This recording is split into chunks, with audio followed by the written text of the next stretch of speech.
Aí fizemos o disco do Utopia, não deu certo. Mas depois desse processo, um dia, eles foram no meu estúdio. A gente ficou muito amigo, o Dinho cantava nos jingles que eu fazia. Eu fazia jingle, eu fazia qualquer coisa, né? Eu gostava de trabalhar com música. Aí um dia o Dinho trouxe uma dupla sertaneja pra gente produzir, pra ele ganhar um dinheiro, e eu também. A gente fala, quanto é? Custa $1.000 pra fazer o disco. Beleza. Dinho, eu te dou $200, você traz os caras e a gente grava. Beleza. Aí era esse valor mesmo. Aí a gente começou a trabalhar nesse disco, e um dia ele queria gravar umas músicas pra tocar num churrasco, o Dinho. E ele falou, puta, Rick, eu vou falar pros caras que não vai ter estúdio hoje. Era a dupla Celi e Campelo. Aí eu falei, Dinho, beleza, eu também tô cansado, então aí eu vou dormir hoje, que eu ficava sem dormir muito tempo, assim, muitos dias seguidos, e você fica aí gravando com o Rodrigo Castanho, que é um produtor que trabalha comigo até hoje. Aí, o Rodrigo Castanho vai gravar o Dinho com os meninos do Utopia, mas ia gravar umas músicas lá, X, que eu não sabia o que era. Uhum. Quando pra tocar no churrasco. Pra tocar no churrasco. O Rodrigo tinha dormido no estúdio. Tipo assim, no estúdio aqui, assim, ele dormiu aqui. Cheguei, e aí? O Dinho gravou uns negócios de madrugada, eu ri pra caramba, muito bom. Legal pra caramba, ouve aí. Era Pelados e Santos e Robocop gay. Como não, né? Só que era na versão Reginaldo Rossi. Não tinha nada de rock. Mais era uma brega. coisa, era super brega, lento e tal. Mas a gente riu muito, né, meu? E eu fiquei com aquilo na cabeça, eu falei, se os caras misturarem isso com o rock que eles fazem no Utopia, puta, vai dar certo. Aí eu liguei pra eles, falei, vem cá que eu tenho uma ideia. Eles foram lá no meu estúdio, né, que era uma casa. Nessa época eu já tinha conseguido dominar a casa da frente. É tipo o Flow, assim, que foi dominando as casas aqui, montando estúdio. Eu já tinha dominado a casa da frente também, já tinha alugado, a casa toda já era alugada, já era minha ali. Tinha mais equipamento. Tinha 2 estúdios, já tava crescendo, né, crescendo. Aí cheguei ali e falei pra eles, se vocês misturarem esse rock do Utopia com essa zoeira que vocês fizerem aí, e a gente mudar de nome, eu arrumo uma gravadora pra vocês. Os caras, puta, uma gravadora. Então, beleza, uns resistiram, outros não. Vamos fazer metade do disco então. Já é viagem, né? Tipo, que disco, né? Tipo, não temos nem gravadora. Mas, vamos fazer um lado A, então, engraçado, e o lado B sério. Falei, não, tem que fazer tudo zoeira. E aí a gente vai fazer uns arranjos que eu fazia. Todo esse tempo que eu fiquei ali no estúdio, eu acumulei uma experiência muito grande, porque eu fazia arranjo para sertanejo, para samba, para pagode, para música regional, para música, sabe, regional do Sul, regional do Nordeste, forró. Eu fazia tudo esse tipo. Como você tinha referência, assim, dos arranjos? Não, eu tô encurtando a história, né? Tá. Nesses anos todos, esses 6, 7 anos que eu passei trabalhando independente no meu estúdio, eu vendia o meu trabalho, que era: você quer gravar um disco? Você me mostra suas músicas, eu preparo a base, você vem e canta. Então vinha um forrozeiro, falava, eu quero gravar. Eu contratava um sanfoneiro e tal. E eu sou arranjador, eu escrevia os arranjos, tocava quase todos os instrumentos. Os que eu não conseguia tocar, eu chamava uns músicos. Inclusive, vários músicos que fizeram muito sucesso no mercado tocavam comigo naquele estúdio. Então, o Leandro Learte, do Arte Popular. A gente ama esse cara. Ele, garoto, tocava comigo banjo, cavaquinho, em todas as minhas produções de pagode. Nossa, o dia que ele veio aqui foi tão incrível. Não, ele é incrível. Ele é nosso vizinho lá, ele mora na mesma rua. Eu fui DJ da festa do filho dele. Ele é incrível. Acredita nisso? E a gente fala, e aí? A gente se chama de os amigos das vacas magras. Que ele acordava, vinha cedinho lá no estúdio, chegava com óculos fundo de garrafa lá pra tocar, nas minhas partituras tudo mal escrita, e ele tocava. Mas é um monte de gente. Foi fazendo laboratório pra caramba. E aí eu fazia muitos arranjos, entendeu? Então, assim, eu era muito jovem, mas eu tinha uma experiência grande de fazer arranjo em todos os estilos. Quando a gente fez a demo dos Mamonas, a gente fez 4 músicas, a gente misturou no Robocop gay aquela coisa meio... que era quase um rockabilly brasileiro dos anos 70. Fizemos o Vira, que era rockão assim mesmo, né, sacaneando o português. Sim. Tinha Pelados em Santos, que essa era mais Reginaldo Rossi mesmo, que eu toquei os metais lá. Você tocou os metais... Eu toquei no teclado. Depois, pro disco, eu chamei o Paquito, que era um trompetista, para gravar. Tinha mais uma música que eu já nem lembro. Acho que era Jumento Celestino, que era o de quem é esse jegue. Maravilhoso. Então, aí eu falei, para quem eu vou mandar essa demo? Pro contato que eu tenho, que tem o contato das gravadoras, Arnaldo Sacomani. Aí o Arnaldo Sacomani pegou, mandou, e aí toda a história que todo mundo conhece. Aí foi assim que começou a minha vida. Não fosse os Mamonas, eu não tava aqui hoje, isso certeza, né? Tipo, eu sou muito grato à história que eu tenho com os caras, são meus amigos eternos, tipo assim, parceiros. A gente tinha uma relação muito, muito próxima, a gente tinha mais ou menos a mesma idade e tal. Então foi ali nos Mamonas que eu fiquei conhecido. Mas aí, depois do sucesso, eu virei empresário dos caras, né? Então, cara, eu assim, rapidinho, porque o lance foi que quando a gente conseguiu a gravadora, o cara da gravadora e o próprio Arnaldo queriam que a gente contratasse um empresário e eu fosse só o produtor. Eu falei, o cacete, mano, agora que vai render uma grana, eu vou ficar só de produtor e não vou ganhar nada como empresário? Não, eu que vou ser empresário. Aí os caras, não, Rick, é nós, vamos montar aí.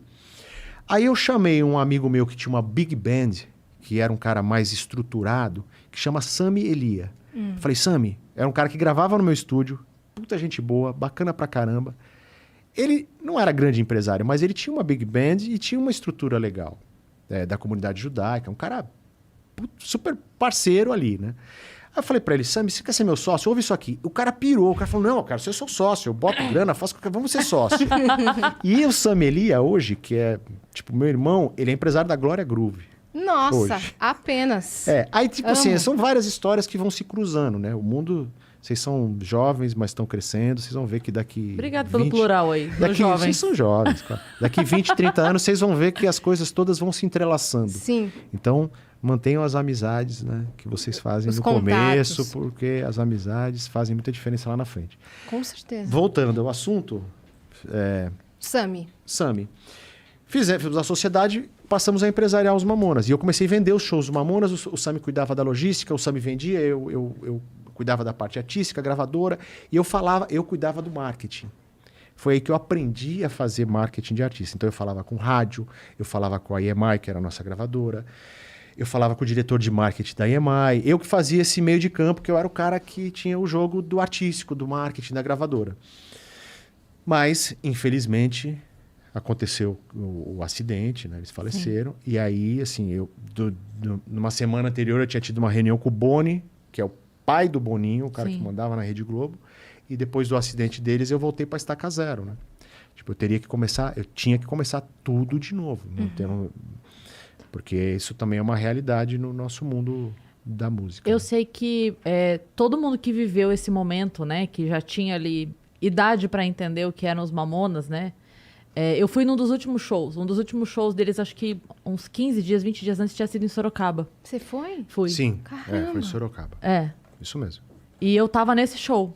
Então, assim, eu sei que todo mundo que viveu esse momento lembra exatamente onde estava quando recebeu a notícia. E eu imagino que para você é muito mais forte, claro, né? Porque você estava ali vivendo toda a movimentação com eles. Você não tinha ido viajar para esse show? Não, porque a gente ia para Portugal no domingo que seguiria. Foi na sexta-feira para sábado o acidente, a gente ia no domingo, exatamente. Tinha sido o último show deles que fechava... Fechava a turnê. No domingo a gente ia para Portugal e tinha uma história que a gente ia comprar máscara, essas que a gente usa hoje por causa do Covid, porque o Dinho queria descer em Portugal com a máscara, porque o Michael Jackson tinha dado na telha que ia usar essas máscaras. Na época, tava usando, né? O Michael Jackson. E aí eu não fui, tava super cansado e tal. E aí aconteceu o acidente... Foi muito difícil. Você estava em casa naquele dia? Tava em casa. Eu lembro exatamente do que eu estava fazendo, o que aconteceu, com quem falou comigo. Tudo. Foi horrível, né, cara? E aí minha cabeça foi foda, né? Porque eu já tinha umas sequelas da época do trabalho em estúdio, né? Que eu fiquei bem doente. Na época que eu trabalhava em estúdio... Você comentou que você ficou doente. Do quê? Fiquei bem da cabeça, né? Porque eu não dormia. Eu dormia muito pouco, dormia poucas horas, comia mal... Era uma vida muito... Você teve o quê? Uma exaustão? Não, eu tive um problema assim que hoje se chama de síndrome do pânico, mas eu não dormia mais. Tipo assim, eu tive um problema que eu não dormia. Chegou uma hora que eu não conseguia mais dormir. Porque tanto que eu não dormia, que o meu corpo desaprendeu a dormir. Eu tenho problema de sono até hoje. Eu tenho várias sequelas dessa coisa louca do trabalho na música, assim, né? Mas nada que a gente não supere depois com o tempo, com maturidade, né? Mas eu, assim, não era um cara, vamos dizer assim, hoje eu sou um cara saudável, me cuido e tal. Tentando recuperar o prejuízo daquela época, porque gastei muito. Que foi tenso, né? Aí Mamona, aí na época de show, viagem, não sei o que e tal. Minha vida sempre foi muito louca. Mas aí teve o acidente, a única coisa que realmente eu lembro é assim, eu ter voltado pra Estaca Zero, entendeu? Tipo, Teve um momento assim de alta procura por você naquele momento, porque você seria a voz pra falar por eles naquele momento, mídia? Alguma teve. Dei uma entrevista pro Maurício Kubrusli, pro Fantástico. Foi a entrevista mais forte, assim. Mas aí, assim, eu também era muito conhecido. Eu já tava dando muitas entrevistas por causa do sucesso dos Mamonas. Eu não queria saber... Que eu era meio que o sexto Mamona, entende? Então, tipo assim, quem era o cara que produziu... Kreuzebeck. Musicalmente, quem fez isso e tal. Você também produziu o Kreuzebeck. Sou o famoso É o famoso Kreuzebeck. Você também produziu o Baba Cósmica, não? Produzi. Eu fui no show do Baba Cósmica também, lá em Sorocaba. Porque foi... Acho que era a abertura do show, não era? Ou foi depois, Não, né? depois eu fui no show deles do mesmo. Baba Cósmica. Produzi, depois a gravadora veio me procurar, produzi o Baba Cósmica. Assim, depois dos Mamonas, abriram-se muitas portas, mas fechou a maior, que era o próprio trabalho com os Mamonas, né? Mas aí, 8 meses depois do trabalho com os Mamonas, o relacionamento que eu fiz com as pessoas durante o processo de sucesso dos Mamonas me ajudou muito, porque eu fiz amizade com todo mundo. Então eu tinha o maior artista do Brasil e eu era um cara firmeza. Falava, vamos aqui, vamos ali, ó, não vai dar. Eu sempre fui um cara muito transparente, muito sério. Então eu acabei conquistando muito do mercado. E aí, no momento que houve o acidente, depois de uns 7, 8 meses, eu fui convidado para ser diretor artístico da Virgin Records pelo presidente da EMI, que era durante os Mamonas, ele era o diretor artístico que falava comigo na época dos Mamonas.